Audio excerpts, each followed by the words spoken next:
Sadvaita Gadadhar Shivasari Gaur Bhaktivinoda.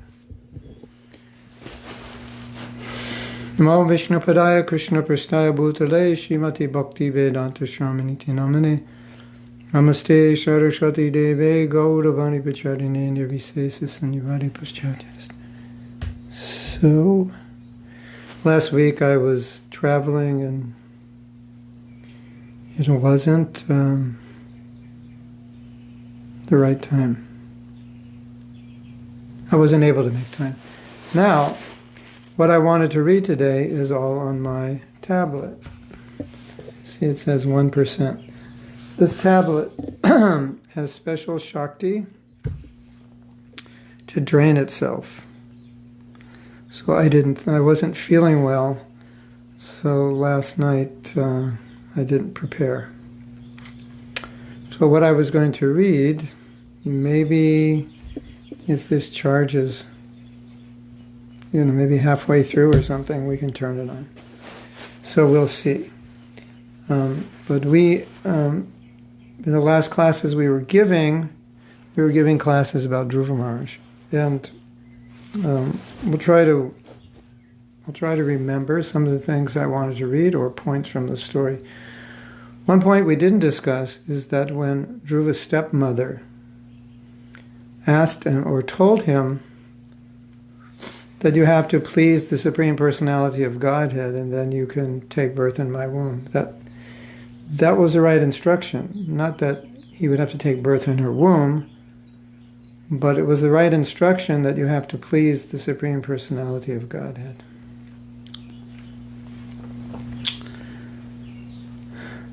So he did give her good instruction, the right instruction, and that was the same instruction his real mother gave to find Krishna. And that's a very simple instruction. And the idea is that if Krishna is pleased, everything happens. If Krishna is not pleased, although we may try to make things happen, they may not happen. Or there's another way of looking at it. Many things may happen, but Krishna may not be pleased.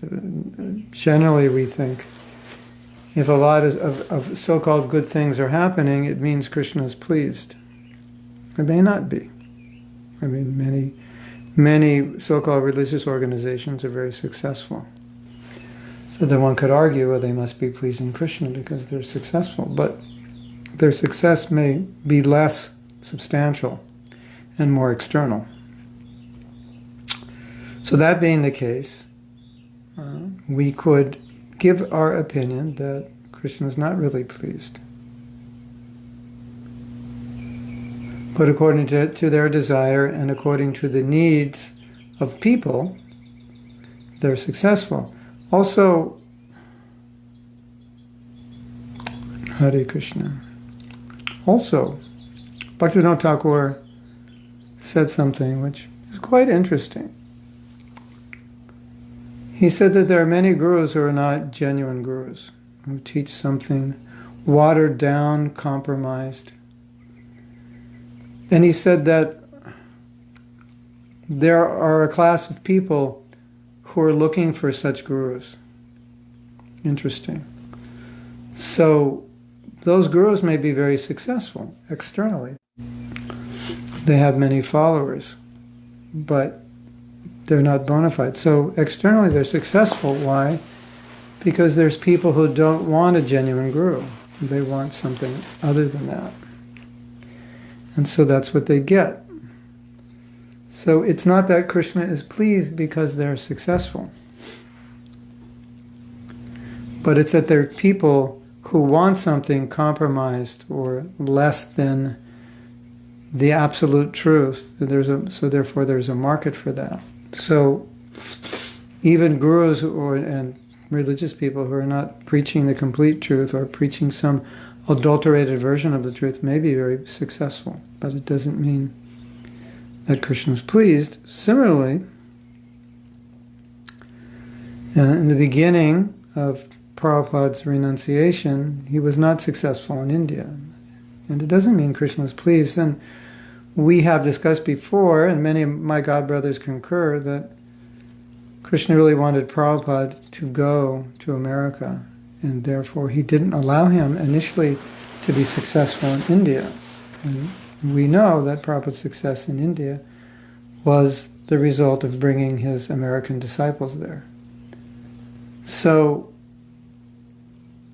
that was Krishna's desire. So Krishna sometimes may not desire us to be successful in a particular situation because he wants us to be successful in another situation. Now, another aspect of this is that Krishna may not feel we're ready to be successful.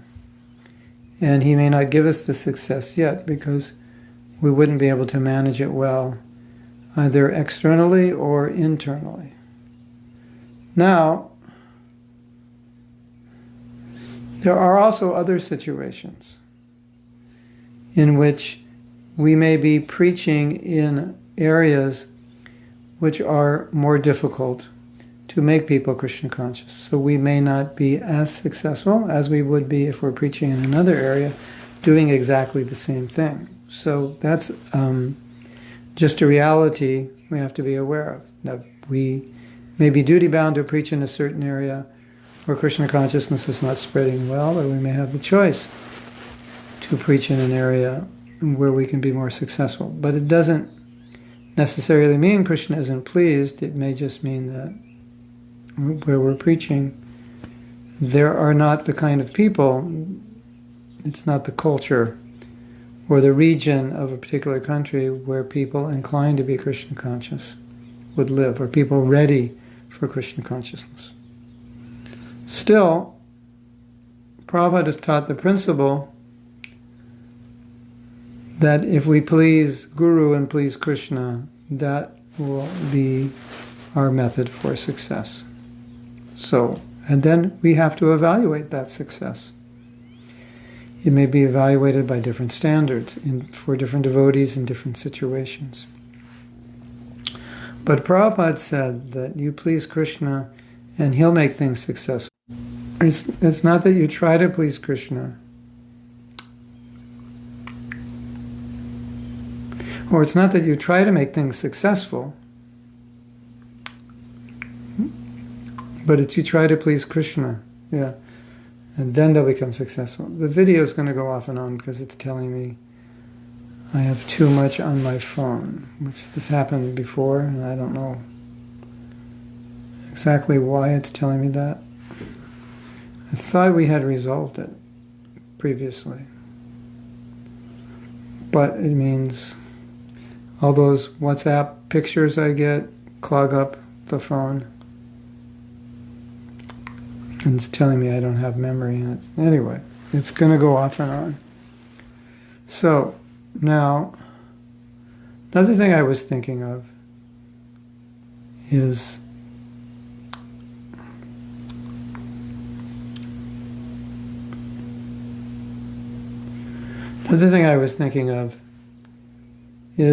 the example Prabhupada gives of Dhruva's determination. Now, we know Dhruva was a Kshatriya, and we know he was insulted, and he took that.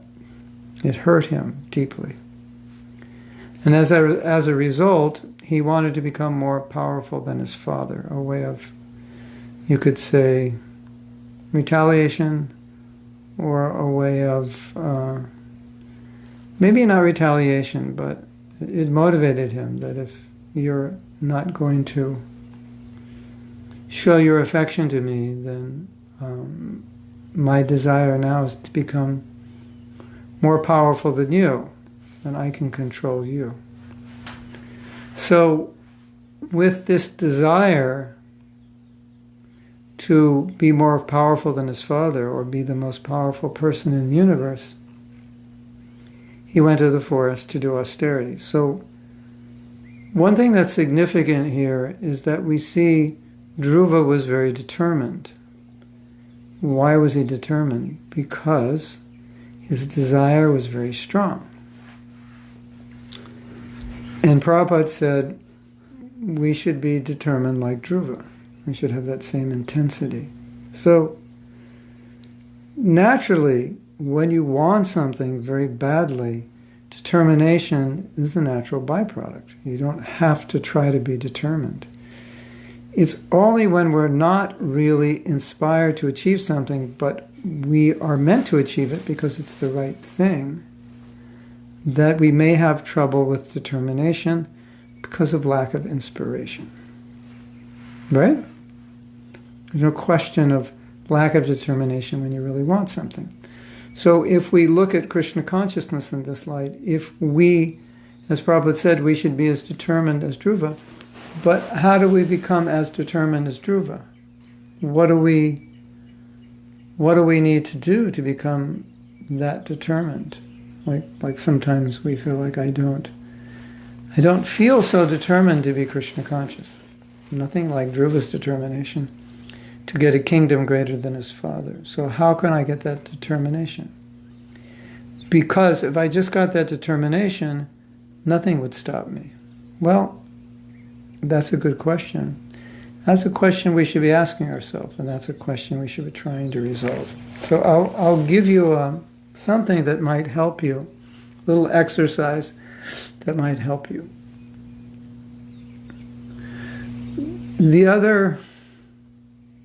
I think in one of the other classes, or on one of my videos that you've seen, or upcoming videos you will see, there's a quote from Prabhupada, and he said, if you don't become Krishna conscious in this life, it will take you 1,000,000 more years before you become Krishna conscious. Now, let's just, that comes as a shock, because generally we hear that if you don't become Krishna conscious in this life, you'll have another chance. So, I think what Prabhupada meant is that it's possible that if you don't become Krishna conscious in this life, you could get deviated, and you could get deviated for 1,000,000 years, or approximately 15,000 lifetimes. So for the sake of this exercise, let's just take that statement on face value, that's what Prabhupada means. If you don't become Krishna conscious in this life, you won't have another chance for 15,000 lives. 15,000, meditate on 15,000. That's a lot of lives. That's 1,000,000 years. Right? 15,000 times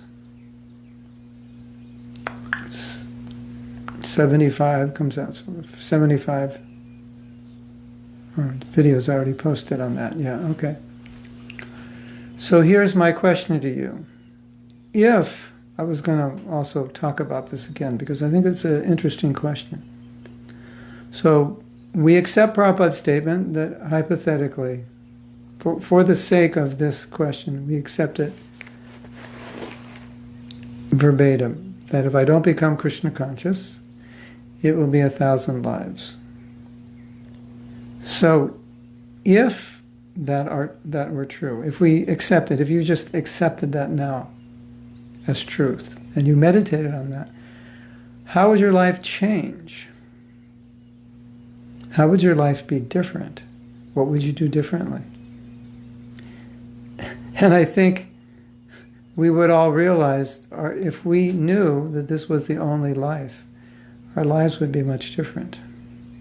Wouldn't they? Yes, they would. Definitely would. So meditate on that.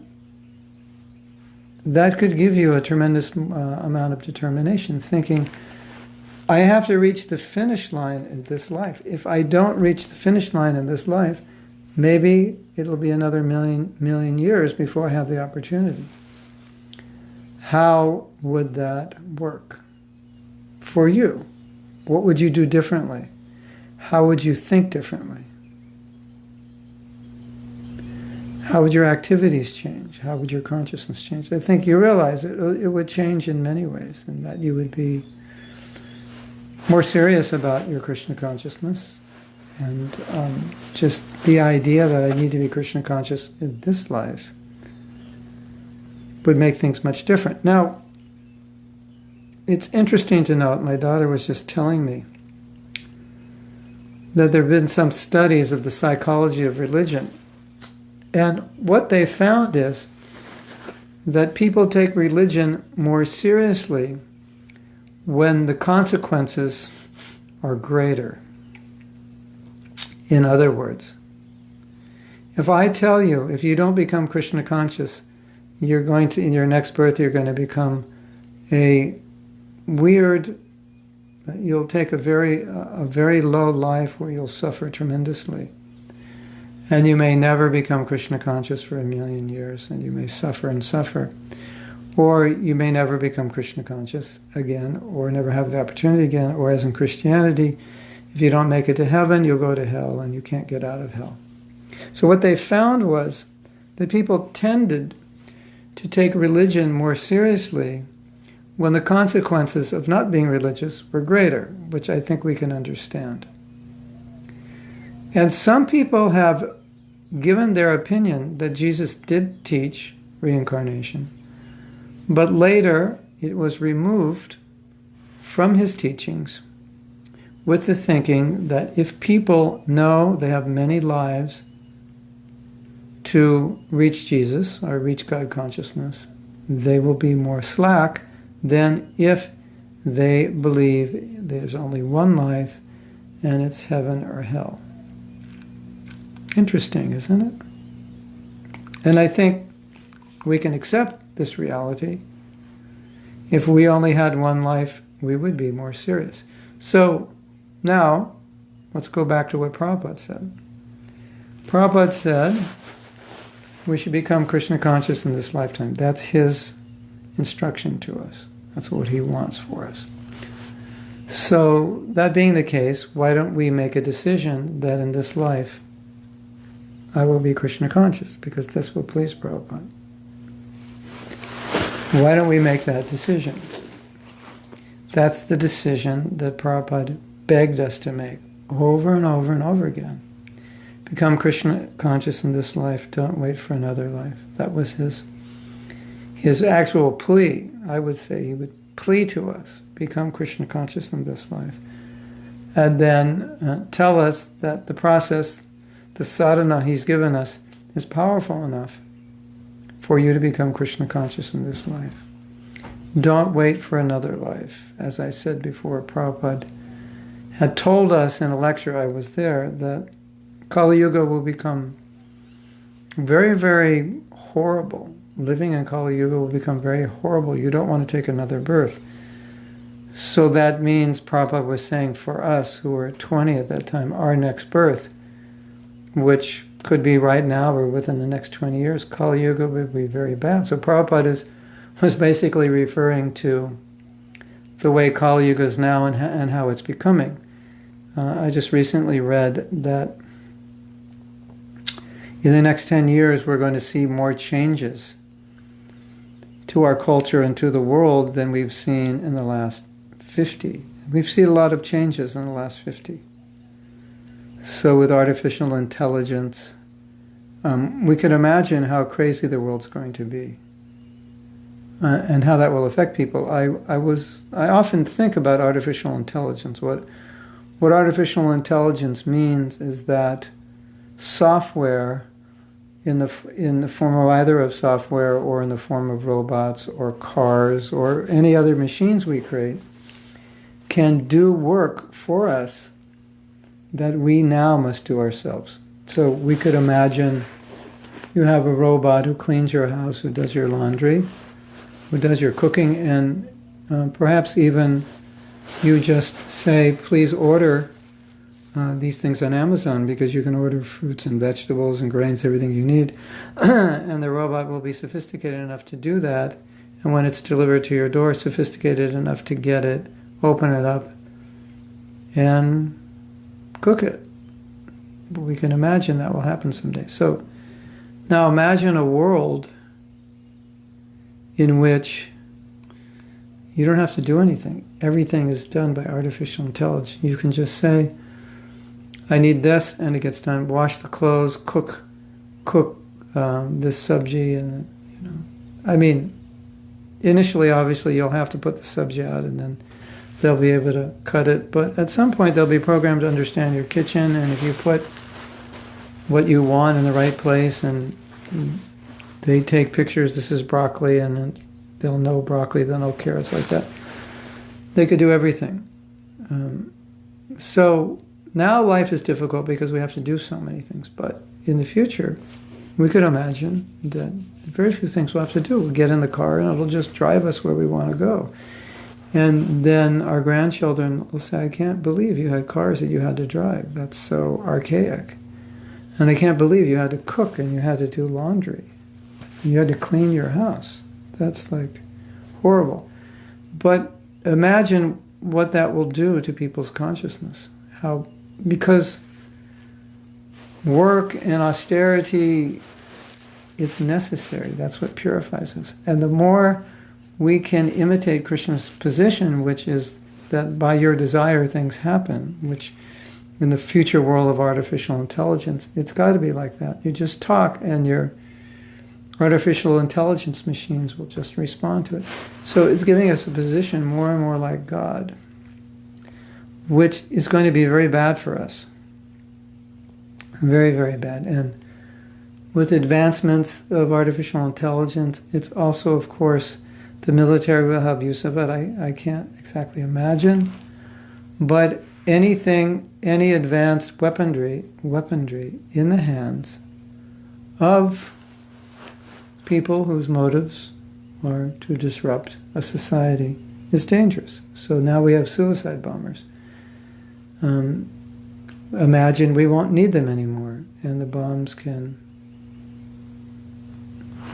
manifest in different places without individuals. They have a mind of their own, and they can show up.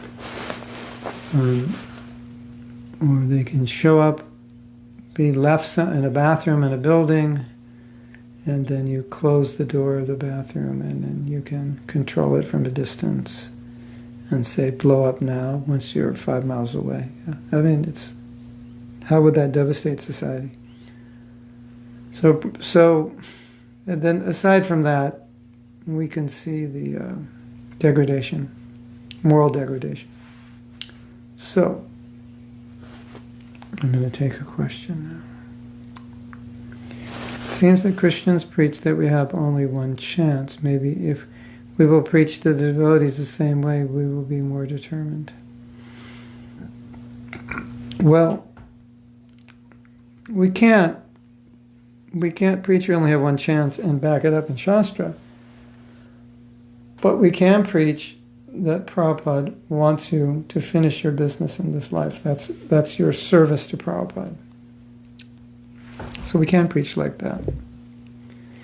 And as I've said in other classes, that you don't know for sure, if you don't perfect your Krishna consciousness in this life, that you will take it up with any kind of sufficient determination in your next life. And I think that's an assumption many of us make.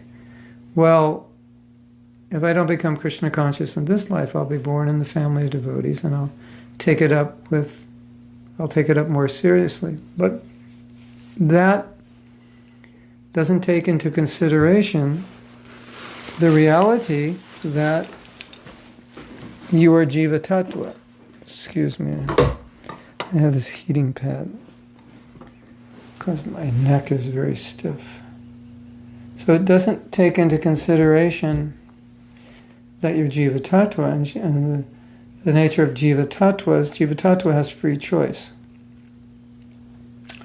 Like once Prabhupada was asked, could you fall down from the spiritual world once going back? He said yes, but it won't happen.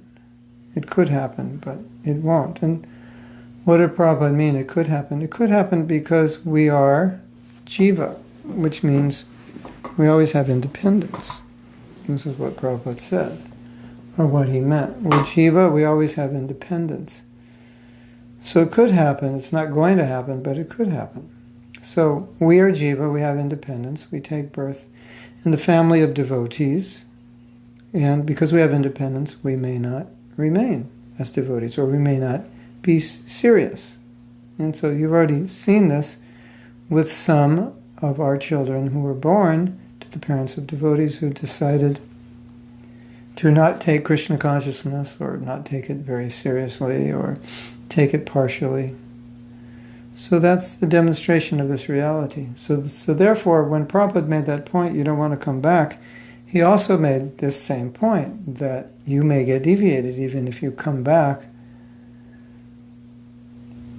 And he said that sometimes a devotee will come back in a wealthy family. So what's the idea of the wealthy family?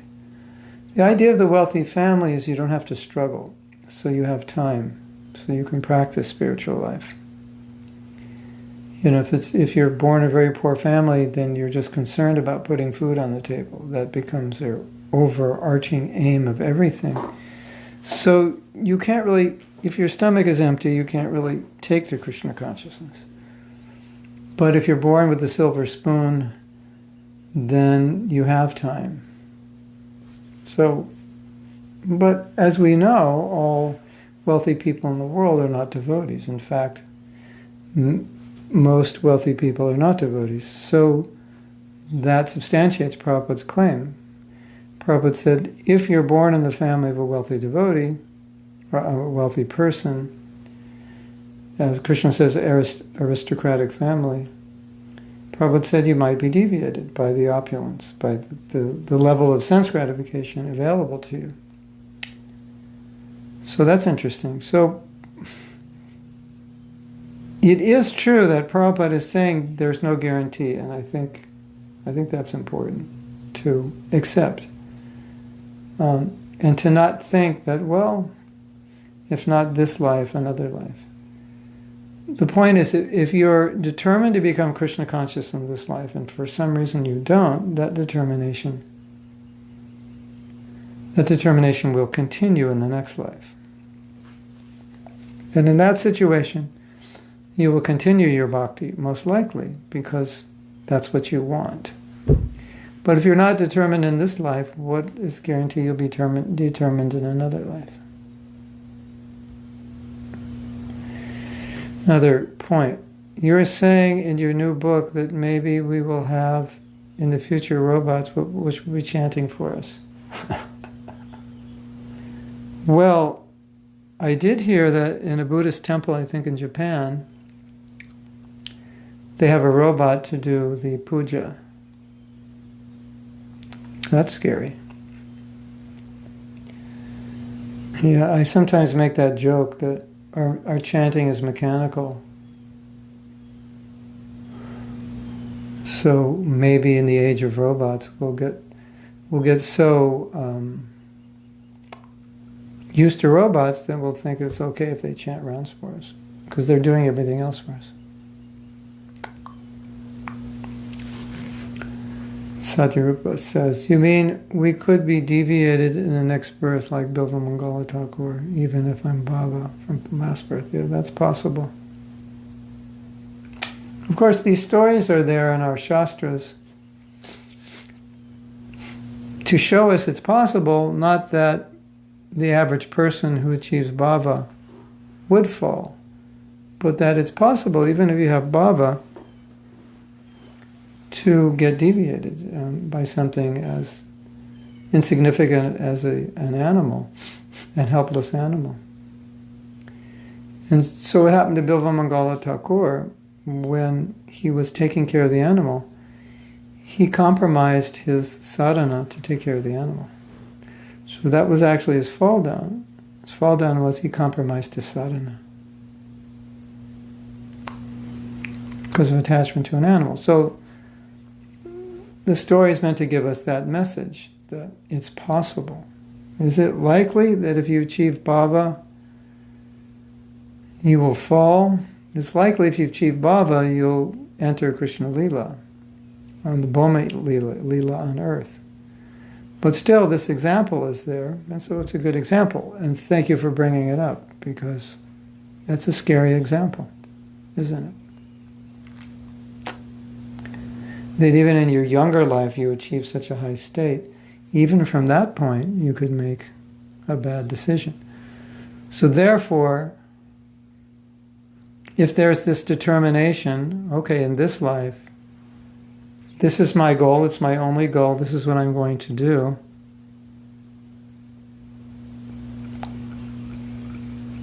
then nothing can stop me. even if I'm not a very advanced devotee, but still, if that's my goal, nothing's going to stop me. Right? I am boiling right now due to this. It's too hot. This heating pad. The other day I got a stiff neck. So stiff. I could hardly sleep last night. And when that happens, I wonder, did one of my disciples do something sinful and I'm getting a reaction? Or they sometimes say, when someone in your life is causing you pain, it becomes a pain in the neck. And we have that saying in America. You're a pain in the neck for me. So, don't become a pain in the neck for me. Become a massage in my neck for me. Seeing kids of devotees, we don't take advantage of being born.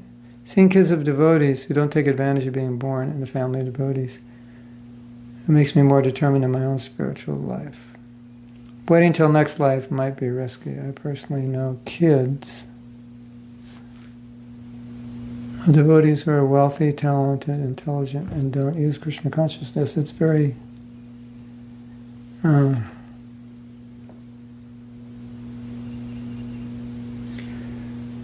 yeah. I think we need to notice this, that it wasn't by chance that they took birth in the family of devotees. But they're not taking advantage of it, which underscores the fact that the jiva soul has independence. And there's no guarantee they will take advantage. So, it's good to observe that. And I think it's, perhaps we could say, unhealthy for us to think that I can't be Krishna conscious. Okay, maybe you could think I can't be Krishna conscious, but to think I can't try to do it in this life, that's the wrong thinking. Maybe we feel I'm not very evolved in spiritual life and I can't really do it. But the point is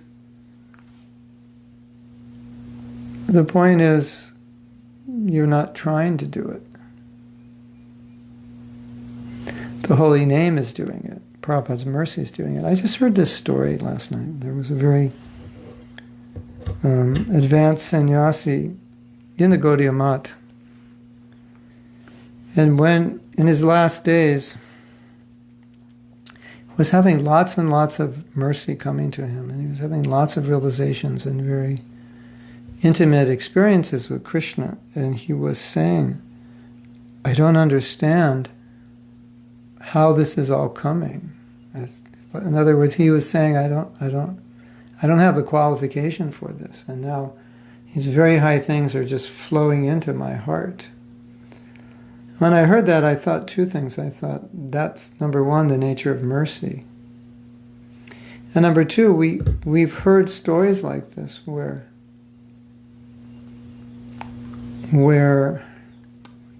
devotees in the last days and weeks just had amazing amounts of mercy coming to them and realization about their relationship with Krishna.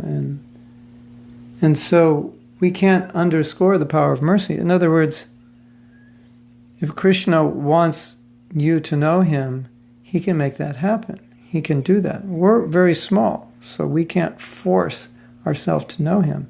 But if he wants us to know him, certainly he can make that happen. That's his prerogative, and that's something he may choose to give us in reciprocation for all the service we've done. So this devotee who was telling the story, when this sannyasi was saying, I don't understand why all this mercy is coming, this devotee said to him, well, Maharaj, you've done so much service and made so much sacrifice, so now Krishna is giving you so much mercy. So our thinking is, maybe personally I feel that I can't be Krishna conscious in this life, but at the same time, I'm determined to try, and I know Krishna is merciful, and I know His mercy can do anything. So by His mercy, I could become Krishna conscious. Not by my own effort. For sure, not by my own effort, but His mercy could do anything, and therefore I'm always anxious for it, and I always pray for it. But one aspect of praying for mercy is to live our life in a way that we deserve the mercy. So they need to go on. They need to go on simultaneously, so that Krishna sees, oh yes, you want mercy, but He also sees you're living in a way to attract mercy. You're following, you're determined, you're trying. Now, trying is a very important aspect of Krishna consciousness. Sometimes we don't understand what trying is, because we're looking at our Krishna consciousness and thinking it should be on a certain level.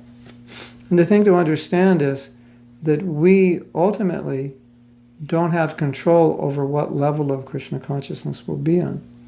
But we do have control of our effort.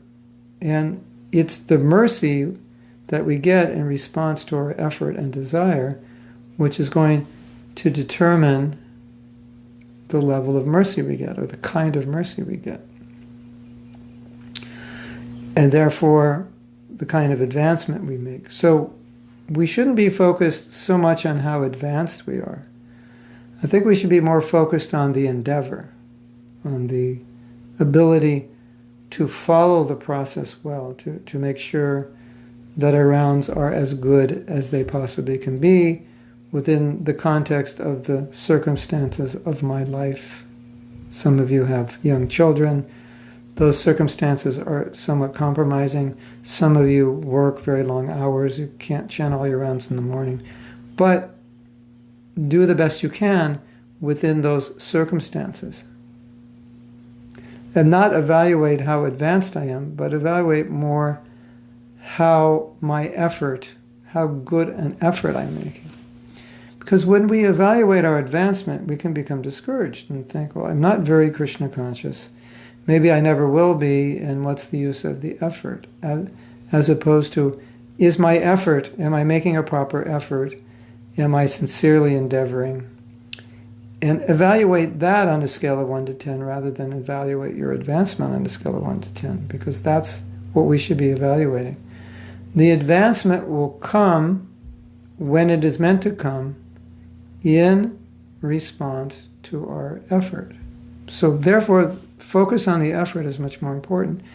And focusing on the effort within particular environment. As I was saying, some people are in an environment which compromises the amount of time they have for their sadhana, or the amount of focus they can give to their japa. So rather than lament on that reality, then think, what is the best I can do within that situation?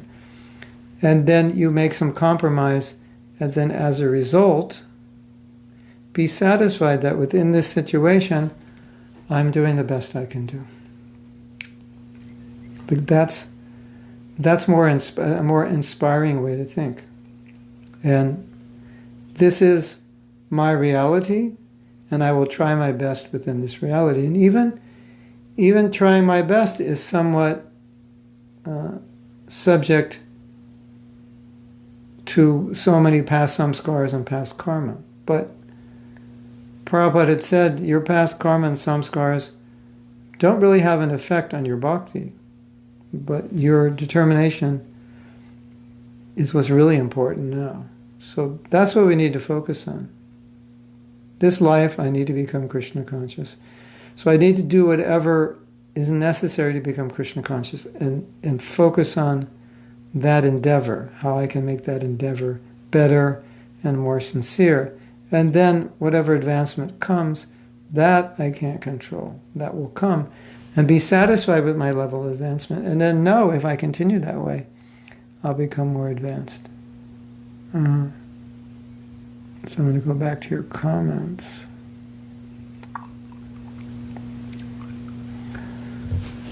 Parananda said, a robot is good for cutting vegetables and washing.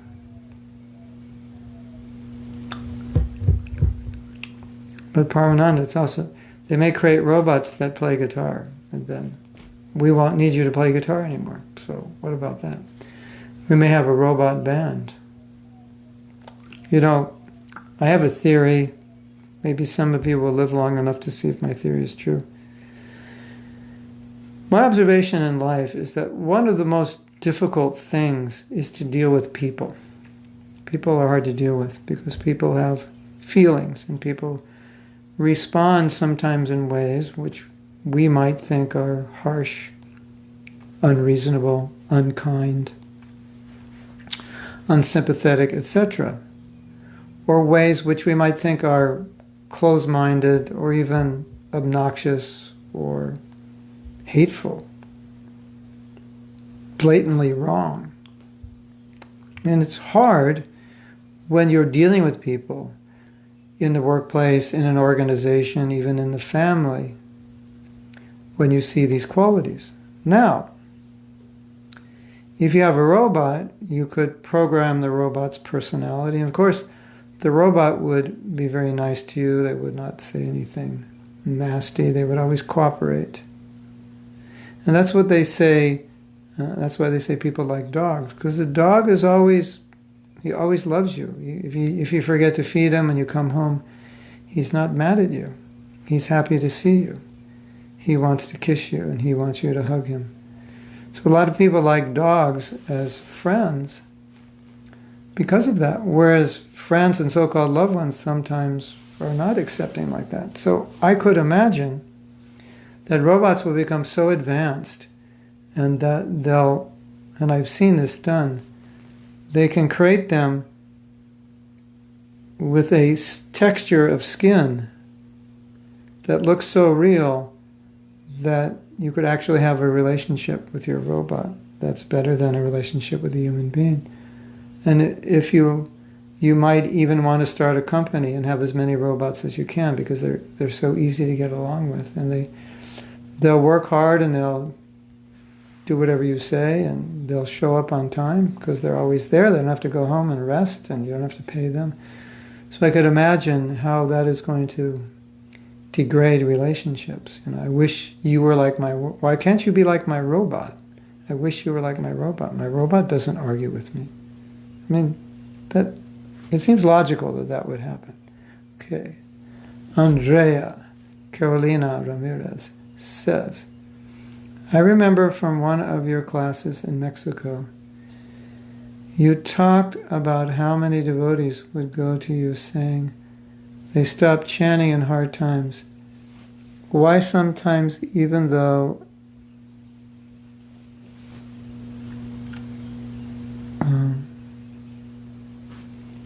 that was a long one.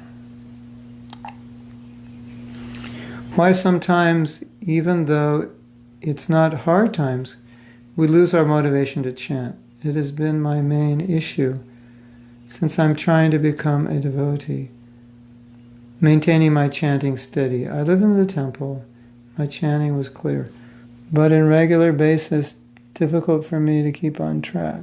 And I had to ask you this even though it's not the subject we're talking about right now. Thanks for this live chat. They're very helpful. Well, it is, I would say it is on topic. Because we're talking about determination. Well, one thing we have to understand is that the more we can associate with devotees, and especially advanced devotees, then the easier it is to be Krishna conscious. And there are many places where Prabhupada is saying that basically without devotee association, we're not going to be Krishna conscious or not very Krishna conscious. And sometimes we see, due to various reasons, a devotee either can't or decides not to associate much with other devotees. That's one reason you may have this difficulty, because in the association of devotees, you maintain a desire. Without association, we become influenced by our past conditioning and the environment we're in. Now, when we're living in a temple or we're going to a temple every day, it helps us overcome our conditioning. So we don't always even realize how conditioned we are because we're around other devotees who are doing sadhana. So we naturally do sadhana because they do it. We're naturally inspired to do it. It's easier to do. I've mentioned before that in our japa retreats, we go away to someplace, usually in the mountains or out in the desert or someplace where we're very far from anybody else, and we're in the country. It's just us and plants and trees and rivers.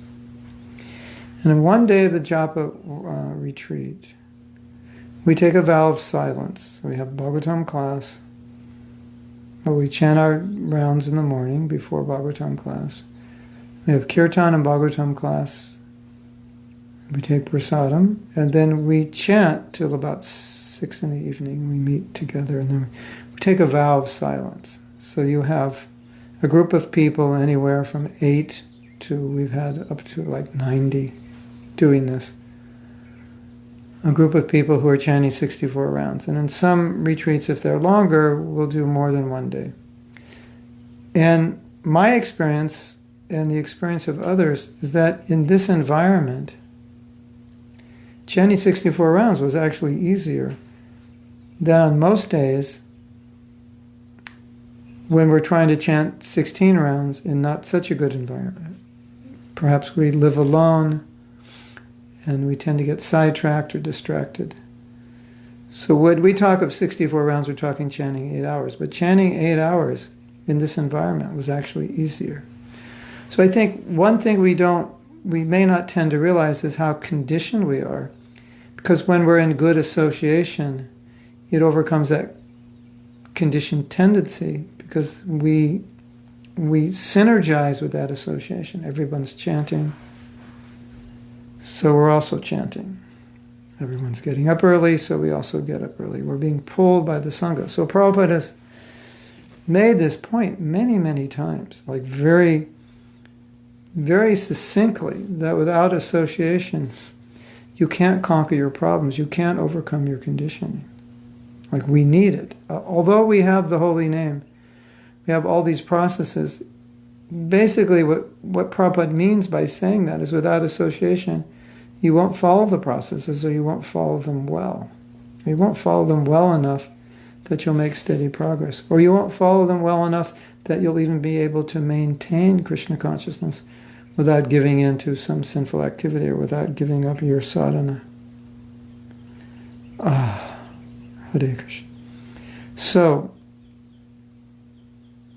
when you're not in that association, when you no longer live with devotees, or you're not living in a family of devotees, or you're living in a family, but your family, or maybe they don't have good sadhana, then your conditioning starts to overtake you. And what our conditioning is, nanuraga, as Mahaprabhu said, I don't have any attraction for the holy name.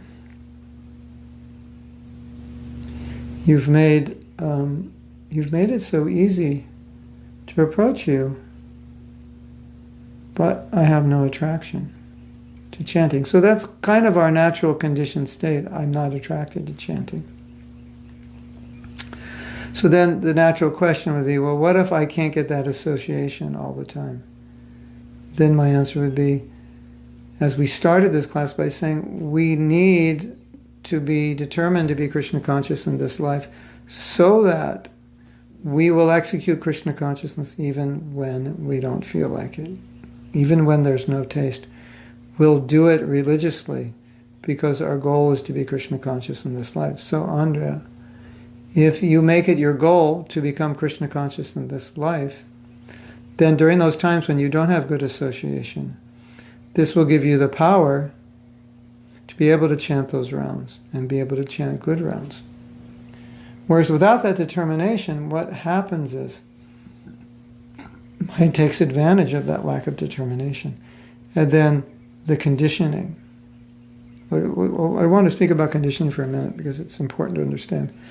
In the late 70s and 80s, there was a lot of publicity about new religious movements as brainwashing. and being cults. And there were organizations that were making parents aware that if your child is in one of these religious groups, they're being brainwashed and you should get them out. And so some people developed companies in which they would kidnap your child and then brainwash them or reprogram them to be normal. And the way this would work is that they would, by various means, your parents would say, I'd like to meet you, can you come home? You'd come home and then they'd have these guys there and they'd either take you to a hotel or keep you in the house locked up in a room, and they would just try to deprogram you. I'm not exactly sure how they did it, but one way they did it was to blaspheme the devotees, blaspheme Prabhupada. Of course, it's a good way to deprogram, but I think for devotees it's not the most effective because naturally we're not receptive to blasphemy of Prabhupada. It's just there's no way it can get in, so we block it, and it makes us more aggressive towards these deprogrammers. They can't influence us that way. But how could they influence us? Well, they never thought of this because they themselves weren't devotees, so they never thought of this. But as a devotee, I wouldn't deprogram a devotee, but if I were, let's say if I were to, but I know how a devotee could be deprogrammed. You just give them everything that they liked before they were a devotee. In other words, you feed into their conditioning. So whatever it is, whatever they like to do, you facilitate it. Whatever music they used to hear, you play it, like constantly. So whatever, say, would you like to go ice skating? You used to like to go ice skating. Would you like to play this game? You used to like. So you try to get them to do the things they used to do, see the friends they used to have, hear the music they used to have, and even offer them drugs, illicit sex, and so forth. Because that they would naturally be attracted to that once they're in a weakened state, because that's their conditioning. So if they played into conditioning, which is what Maya does, they would have been more successful in deprogramming, I think. Because it kind of would have destroyed their devotion after all that sin and all those conditioned activities. So that's what Maya will try to do when you're not determined. Whatever your nature is, whatever your conditioning is, she'll just kind of engage you that way. So obviously our conditioning, one aspect of our conditioning is we're not attracted to chanting. We're attracted to other things. So she'll deviate you from chanting, from rising early and so forth. And she'll engage you in other things. So I hope that answers your question. If not, ask more. If we're determined, then can we depend on Krishna that he won't let us misuse our independence? Yes, but you can also pray, Krishna, don't allow me to misuse my independence. That's also possible. Now, I have to put this heating pad on my neck, if that's okay with you, because my neck really hurts. And I have to, yeah. You know, sometimes the body hurts and you can't get out of the body. I wish I could just get out of my body right now, then it wouldn't hurt anymore, right? So, I'm going to try this relief program, see if it works. So,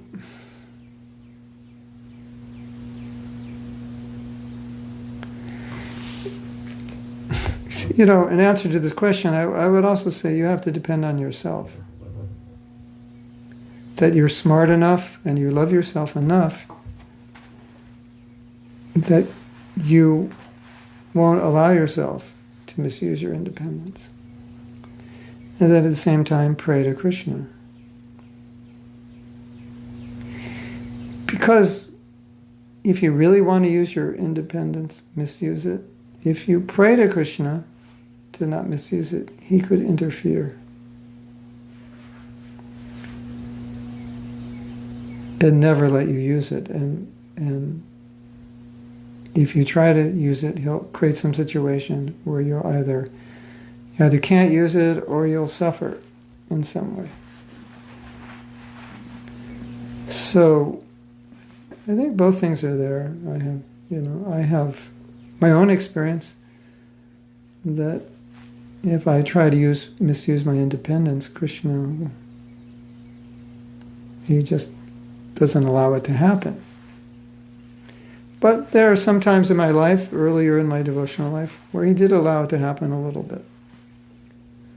And because my desire was strong. And as I advanced, then Krishna knows that I don't want to use my independence. And sometimes I'm in an awkward situation, not a normal situation, where I might not be in my best Krishna consciousness. And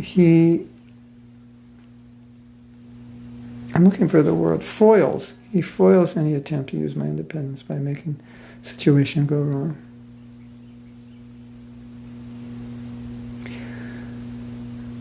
Ganesha says, like you once said, don't press the panic button, press the Mahamantra button. Yes. I don't remember saying that, but I'm happy to know I said it, because, yeah.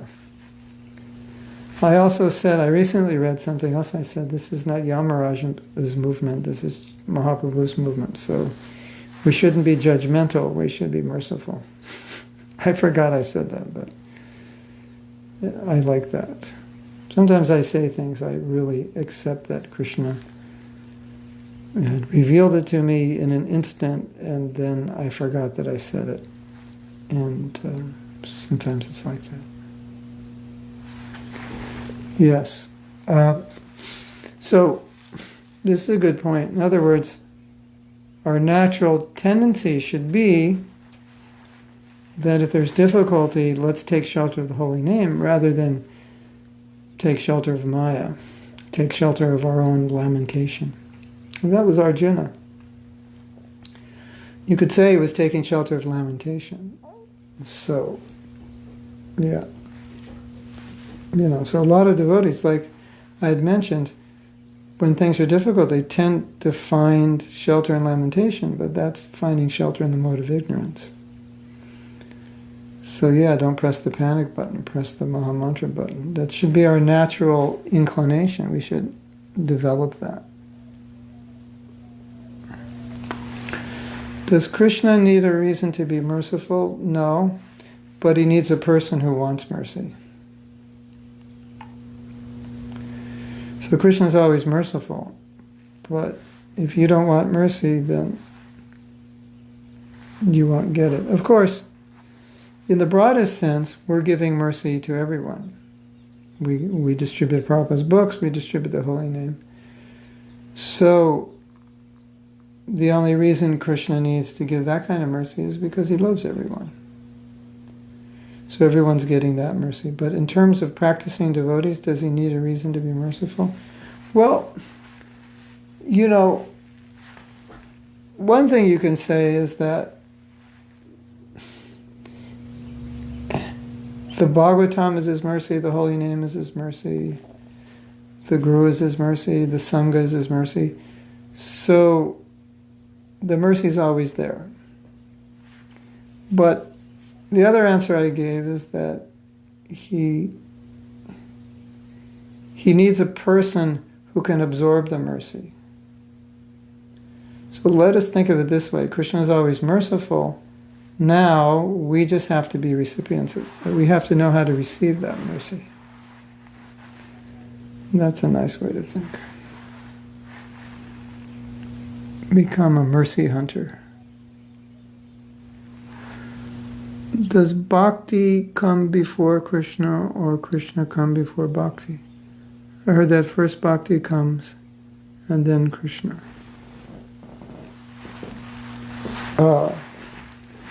Well, when there's bhakti, Krishna reveals himself. But in a sense, of course, you could say bhakti is Krishna, Bhagavatam is Krishna, Mahamantra is Krishna. But the revelation of Krishna comes as a result of your devotion. What does Krishna say in the 18th chapter? Bhaktiham abhijananti yavannaschasvatataha. I can be known by bhakti. So, yes, Krishna manifests through bhakti. I mean, Krishna's there. This is the explanation. Krishna's there, but his manifestation is revealed more and more through the practice of bhakti. Like Prabhupada said, when you chant Hare Krishna, Krishna is there. He's present. But you can't see it. His form is actually Hare Krishna. Krishna is there in his form. Is that amazing? So, but it's not manifest to us. That form is not visible to us in our present condition. So there has to be bhakti before that form is revealed. But the form is there. So that's the proper understanding. Krishna is there. Bhakti reveals him. We can't see him now.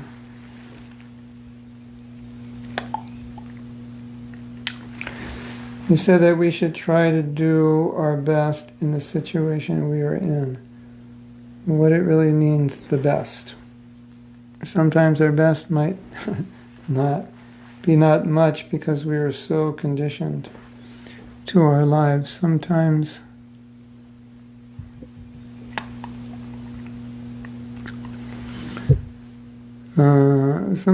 the best in the moment for a devotee who is initiated might be chanting, for example, 4 rounds.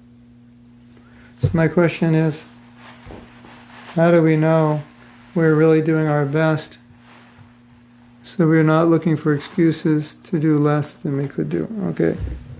So, well, this brings up, that's a good question. It brings up 2 points. Because the easy answer would be, no, your best is 16 rounds.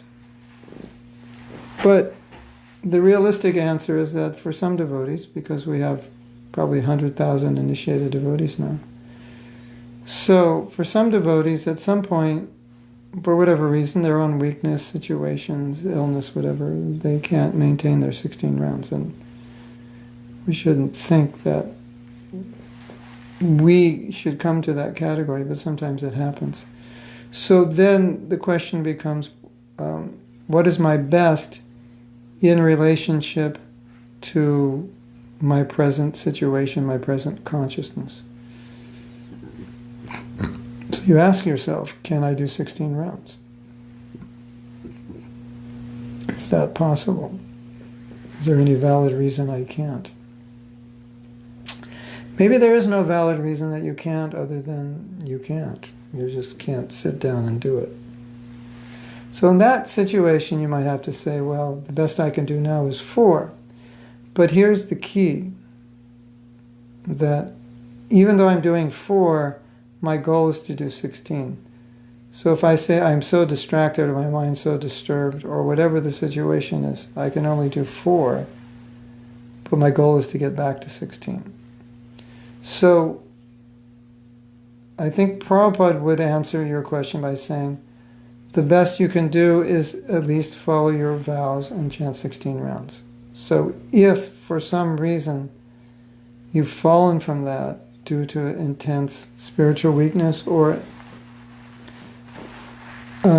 external situations that have made it difficult or impossible, if your goal is to get back to 16 rounds and 4 principles, that's what you're working towards and you're trying your best, then that's second best to doing it. And I only say this because this is a reality. I don't see, there's a conundrum that I have as a teacher. The conundrum is, I want to be honest about the realities and challenges. At the same time, I don't want you to give in to your challenges. But I get many, many letters from devotees who say, I just can't do this, or I just don't feel the way I used to feel, or I just don't believe this is right, the way we're doing things in ISKCON. And it's so common. It's a common reality. And so, as a teacher and guru, I have to be able to deal with that reality in a way other than saying, we'll just chant 16 rounds and follow 4 principles, which is the right answer, of course. But it becomes the wrong answer when the person can't do that. or the person, for whatever reason, doesn't have the realization. So then we have to adjust based on the reality that as we are spreading Krishna consciousness in the Western world to conditioned people, even in India, who are conditioned by so many samskars and cultural conditioning and previous religious conditioning, we have to make adjustments accordingly. So therefore, if an adjustment is ever made, my answer is, okay, make the adjustment with the goal to come back to good sadhana in 16 rounds, 4 principles in good sadhana. That's the goal. If we just make the adjustment with the idea we're not going to do any better, then without the goal, without the intention of doing better, then that's not ideal.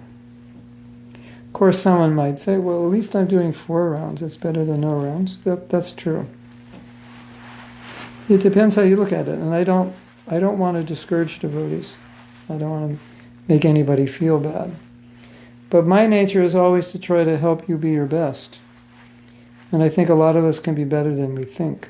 And I've studied a bit about self-development and what limits people in achieving goals. And there are often internal psychological mechanisms working within an individual, separate from the spiritual weakness, that are limiting their ability to achieve Krishna consciousness. And so sometimes they may need instruction how to be more goal-oriented, how to utilize determination and focus and so forth.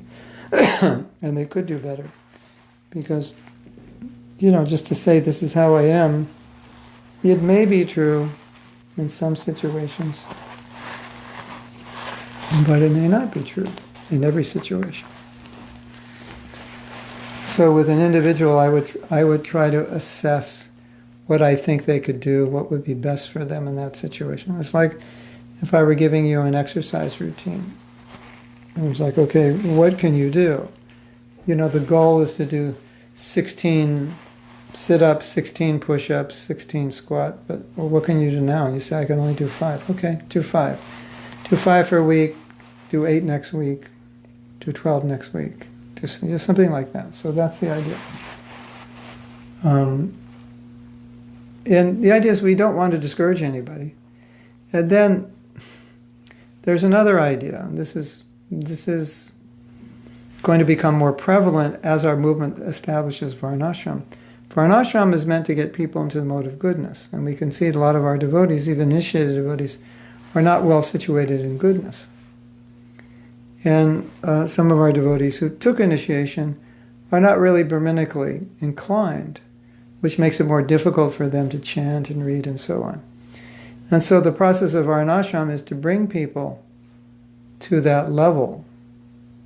And so without Varnashram, oftentimes we initiate people who may not be ready for it due to conditioning and other reasons. So that's, I think, a little handicap we have now in our movement. We don't have a lot of alternatives, and then when people aren't initiated, they feel like, well, I'm missing out. I'm not going to go back to Godhead or whatever. I'm not connected with my Guru.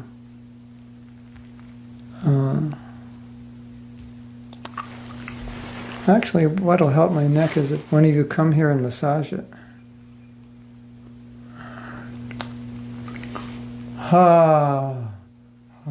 I think actually it's a problem I've had for a long time. It's just, sometimes you have a little problem and it comes and goes and then it gets serious, which means probably I should check it out. It might be not the muscle, it might be the bone is out of place.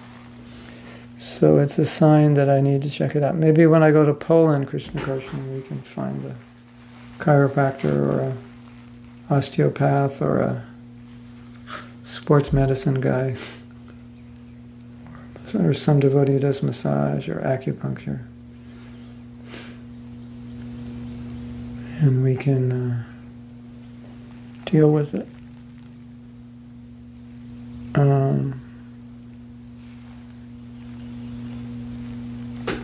Yeah, you can pray to Krishna. So Sadhyarupa says, yes, I pray to him not to let me deviate. Yeah, you should. Like Prabhupada said, I pray that I'll never fall down. And he said, that's why I don't fall down, because I pray that I won't fall down. Yeah. Yeah, exactly. Vijay Lakshmi. I said it in 2006 years, yeah. I can't remember that far back.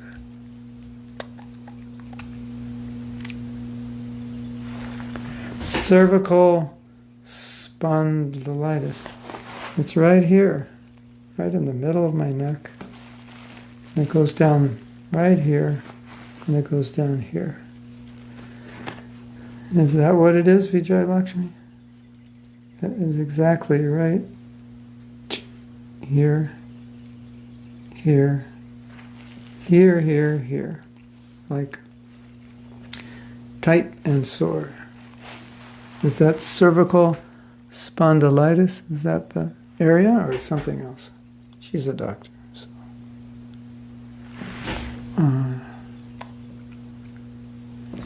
She has to tell us the answer. See where my finger is? Right there. You go to the middle of my neck and the side of me. Looks like it. All right. Explain what it is, doctor. Oh, I'll look it up on Google. Or Krishna Karshini can make an appointment with, I'm going to Poland, make an appointment with a doctor. It comes and goes all the time, but it came so intensely that I would just sleep for a little bit, wake up, sleep, the pain would wake me up, and then I couldn't go back to sleep because it was stressed. It's like burning and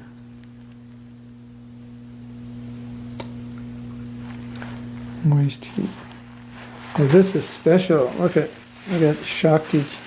There are little stones on it that have Shakti. From China. Yes. Electromagnetic. I actually have other things I could try.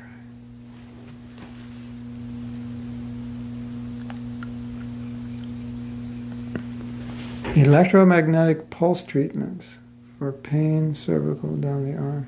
Wow. Tell me more. Can you send me a link?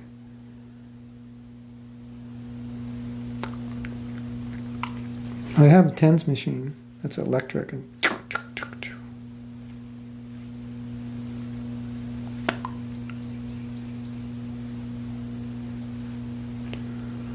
okay, so what do you mean by collar? Okay, you can all write me separately with your cures. And I'm gonna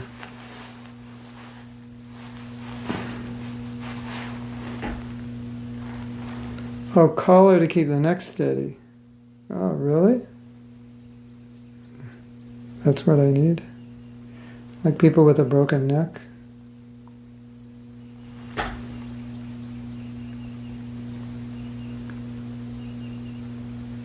Voltaren injection. Neck collar. Okay. Well, I have 2 days to get better before I go to Poland. And if not, I guess we'll get a collar in Poland or we'll see a doctor.